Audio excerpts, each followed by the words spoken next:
नमस्कार। मैं यशवंत कुमार सहआचार्य हिंदी राजकीय वाणिज्य महाविद्यालय कोटा सामान्य हिंदी पाठशाला में आपका स्वागत करता हूं। हम गेहूं बनाम गुलाब निबंध का गद्य गीत का अध्ययन कर रहे हैं। अब तक हम इस निबंध के 4 भागों का अध्ययन कर चुके हैं। आज हम इस निबंध के 5वें भाग का अध्ययन प्रारंभ कर रहे हैं।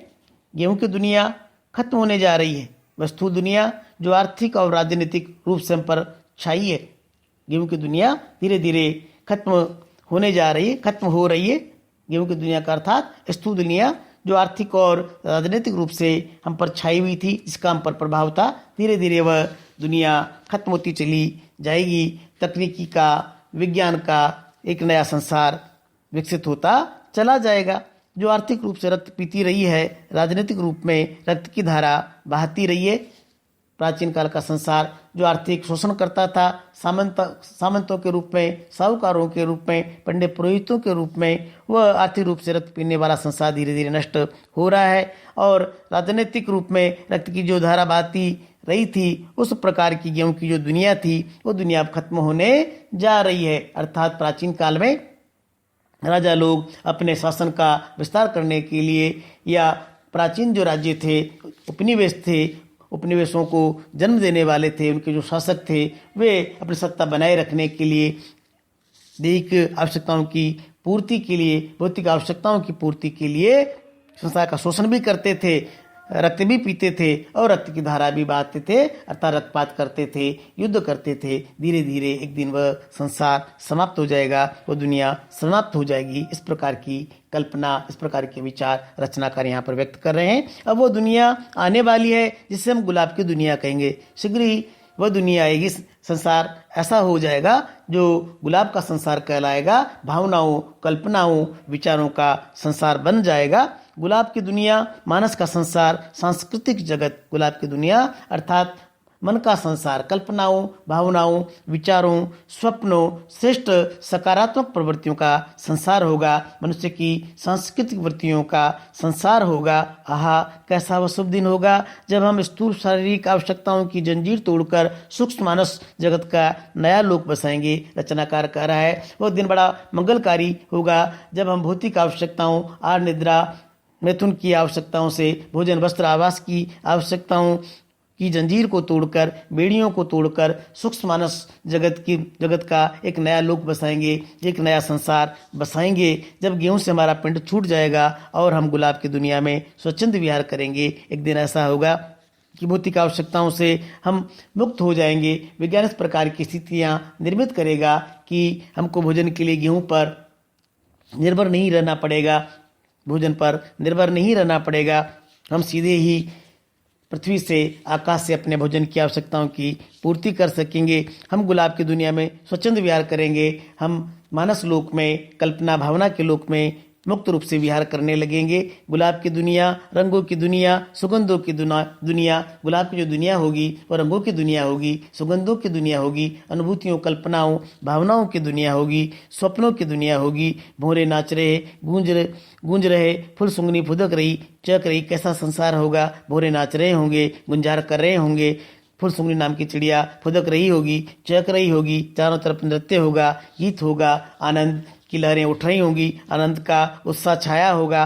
कहीं गंदगी नहीं, कहीं पर अस्वच्छता नहीं होगी, कहीं कुरूपता नहीं होगी, न धरती पर न मनुष्य के मन में। आंगन में गुलाब, खेतों में गुलाब, गालों पर गुलाब खिल रहे, आंखों में गुलाब झांक रहा। एक ऐसा संसार होगा जिसमें आंगन में भी गुलाब होंगे, खेतों में भी गुलाब होंगे, गालों में भी गुलाब खिलेंगे, आंखों में भी गुलाब खिलेंगे। अर्थात मनुष्य की मानसिक वृत्तियों, श्रेष्ठ मानसिक वृत्तियों, भावनाओं, कल्पनाओं का संसार स्थापित हो जाएगा। संसार में भौतिक आवश्यकताओं से ऊपर उठकर मनुष्य अपनी सकारात्मक श्रेष्ठ भावनाओं, कल्पनाओं की अभिव्यक्ति की करता हुआ उनका आनंद लेगा। सत्यमय संसार को शिवमय सौंदर्य में परिवर्तित कर सकेगा। जब सारा मानव जीवन रंगमय, सुगंधमय, नृत्यमय, गीतमय बन जाएगा, वह दिन कब आएगा? रचनाकार स्वप्न देखता है कि वह दिन कब आएगा जब मानव जीवन में रंग होंगे, सुगंध होगी, नृत्य होंगे, गीत होंगे, सारा जीवन एक उत्सव बन जाएगा। इस प्रकार का संसार कब बनेगा? वह आ रहा है, क्या आप देख नहीं रहे? कैसी आंखें हैं आपकी? शायद उन पर गेहूं का मोटा पर्दा पड़ा हुआ है। पर्दे को हटाइए और देखिए कि वहां अलौकिक स्वर्ग दृश्य इसी लोक में अपने इस मिट्टी की पृथ्वी पर हो।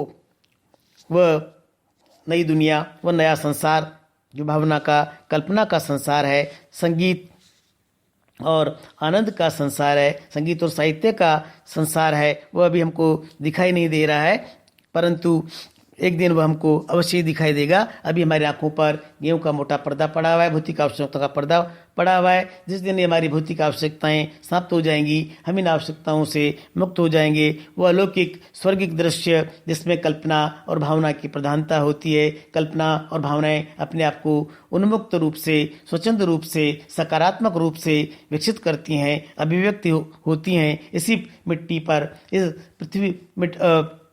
मिट्टी की पृथ्वी पर एक दिन कल्पना भावना का, सकारात्मक विचारों का संसार मूर्त हो जाएगा, प्रकट हो जाएगा। सो के दीदार अगर है तो नजर पैदा कीजिए। अगर हमको इस सुंदर संसार का दर्शन करना है, इसको देखना है, तो हमको इस प्रकार की दृष्टि उत्पन्न करनी होगी। हम कहते भी हैं यथा दृष्टि तथा सृष्टि। अगर हम सकारात्मक विचार रखेंगे, सकारात्मक भावना और कल्पनाओं में खोए रहेंगे, उनके वो निरंतर विकसित करते रहेंगे, तो एक न एक दिन कल्पना और भावना का संसार मूर्त होगा। और आधुनिक युग में हम देख रहे हैं कि धीरे धीरे मनुष्य भोजन, वस्त्र, आवास की अपनी आवश्यकताओं से ऊपर उठकर कल्पना भावना के मानव संसार की सृष्टि करता चला जा रहा है। पर दुर्भाग्य से वह अनेक अस्वस्थ मानसिक वृत्तियों में खोकर मनोरोगी भी हो रहा है। हमको भौतिक आवश्यकताओं से ऊपर उठना है, विज्ञान के सहयोग से उनका प्रचुर परिणाम में विकास करके हम एक न एक दिन अपनी भौतिक आवश्यकताओं, दैविक आवश्यकताओं से मुक्त हो जाएंगे। साथ ही हम स्वस्थ मानस का, सकारात्मक विचारों, सुंदर स्वप्नों, भावपूर्ण कल्पनाओं के संसार का विकास करेंगे। संसार में सुख, शांति, आनंद होंगे। इसी मंगल कामना के साथ मैं अपनी वाणी को विराम देता हूँ।